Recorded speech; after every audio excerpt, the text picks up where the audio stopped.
Hey, what's happening? This is Quicksilver from the Structure Network. I'm facing 50 to life because I just robbed a bank with Alamir from Starbreeze Studios. We're here checking out the new PayDay Crimewave Edition. So basically, for those of you who have PayDay, this is the PC version on console. You got to go out and check it out. And check out this awesome t-shirt of mine.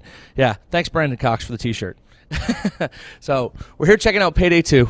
Crimewave Edition. It's coming to next-gen consoles this summer. It's got all that great DLC we've seen on PC. Tell us all about it.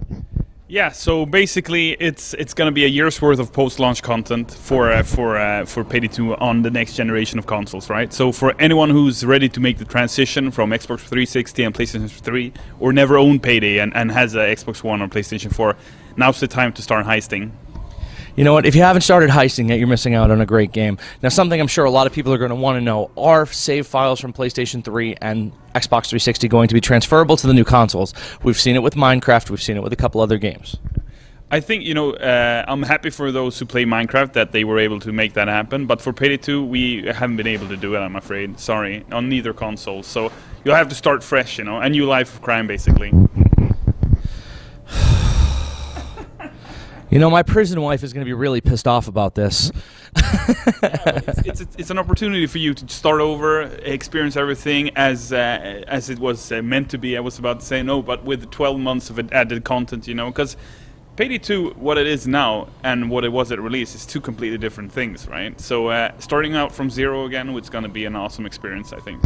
Well, one thing I noticed that you said in our press meeting, which was here at the luscious AMC Theater Lowell on Tremont Street, what an experience this was that these older generation consoles weren't prepared for something like PayDay. Now, if you've played PayDay on PC, you understand what I'm talking about. It's a very different community, over 9 million active users, a lot of Steam community content through Workshop, and a ton of DLC that never made it to console. Now, think about it. You got an old 20 gig Xbox 360. You're not going to have enough room for this. A 250 gig console is not even enough for this. With the size of the updates that PayDay has had, you know, you're totally missing out. So why don't you tell us a little bit about some of that DLC?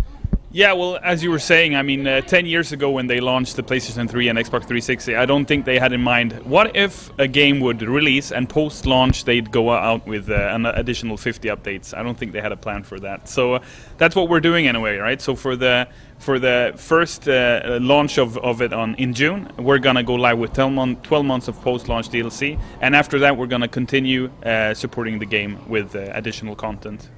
Now, one DLC I'm really looking forward to, I know it's not anything major, is the Hotline Miami DLC. Will that be available at launch? Yeah, it will be, yeah. And Clover will be available, and for those who miss out, Old Hoxton will of course be available with the Hoxton Breakout Heist, as well as Diamond Heist and so on, yeah. So we're still in development, you know, we're still in development, so we're seeing, can we cram in the bomb heists there as well? Are we able to put in Dragon and the bomb heist there as well? We'll see exactly what, but yeah, so we're very excited to go live in June. And either way, if the content that we aren't able to push in, you know, because with consoles you have to be ready, you have to finish production because it needs to go into submission, it needs to be printed, you know, on discs and so on, so you need to be ready a couple of months ahead. So any content that isn't out during a release, you know, will be released at a later point. So what you're telling me is basically we're going to see a full-on Steam version. You're going to see over at least $100 worth of content with this new version of PayDay, calling it the Crimewave Edition. Awesome, you know. I mean, it seems like the trend right now in gaming is to remaster games and bring them to these next-generation consoles because a lot of these games weren't ready for the older generation. They were made for this generation. What is the price point and release date for the Crimewave Edition? Price point is $50. If you pre-order it, however, online, digitally on the Xbox One and PlayStation 4 respectively, you can get it as cheap as $35, and that's a steal. I'll tell you, definitely. You're getting over $100 worth of content. Pre-order it now. Check out the game. Follow these guys at PayDay Game on Twitter. My name is Quicksilver from the Structure Network. I got to go back to Robin Banks.